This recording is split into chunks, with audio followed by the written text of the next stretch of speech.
No doubt about it, old homes have the most charm.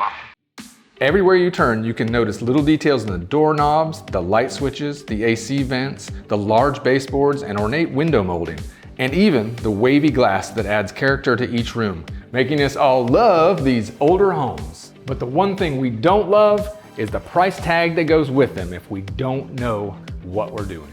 All older houses need consistent love and attention. It's like a teenager that never leaves your home. You will have to put money and time into your old home just to keep it up. But that's not what I'm here to talk to you about today. That's just simple everyday maintenance. And if you buy an old home, you're just gonna have to do that. Nope. What I'm about to talk to you about today are the things you might need to be aware of that might be of a concern and great expense before the regular maintenance even pops up.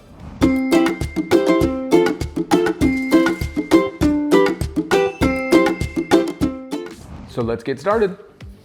Number one, you want to look out for foundational issues. A couple of telltale signs are cracks in your plaster, corners of windows that drop further than the other corner, and doors that don't shut.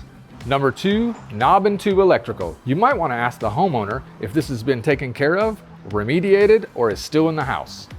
The reason is because a lot of insurances will not cover you if it's still in the house.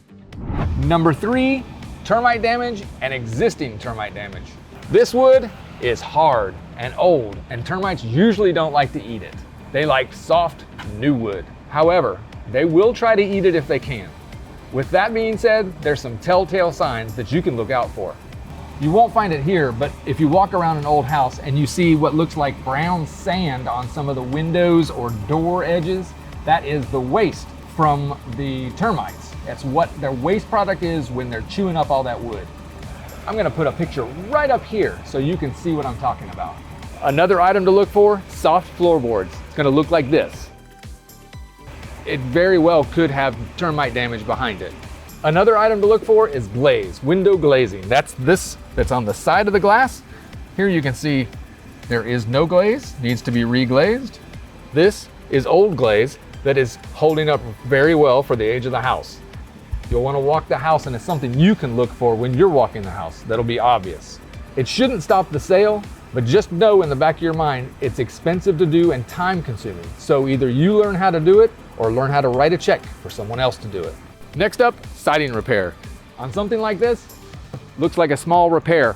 And generally it is, but you can't just go down to your big box store and buy a piece of siding that matches. Generally, you have to find somebody in your town or your place of residence that has the capability of making or reproducing this. So just keep in mind, a repairman on this one right here would have to come to your place, see what kind of siding it is, go to the place where they're either gonna make it or he knows that they have the supply, bring it back, take what's on the wall off and replace it. Caulk it, prime it, paint it. Generally, that's probably gonna be about a 4-hour job. So just keep that in the back of your head. Next up is mold. This is where your keen sense of smell will do you very well. As soon as you walk into a house, if you smell mold, don't second guess yourself. Have someone investigate it. Ask the realtor what it is or why it is. A suggestion I might have is visit this house that you want in a rainstorm. Get your rain jacket on, your umbrella, check out where that water is pooling, if it's going around the house or if it's physically staying under the house. Sometimes that happens, and that can be the source of some very wicked, nasty smells in your house. In this bathroom, you'll notice it's all brand new. Well, when it wasn't brand new, behind this fixture, it was still all galvanized, which is not the best thing to have in your house.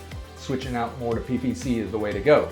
On the drain side in this particular house, everything was still metal drains, and there was a lot of splitting pipes. So just keep in the back of your head that that is probably gonna have to be addressed if it hasn't been addressed before. And also, when you get it inspected, that's gonna come out in inspection too.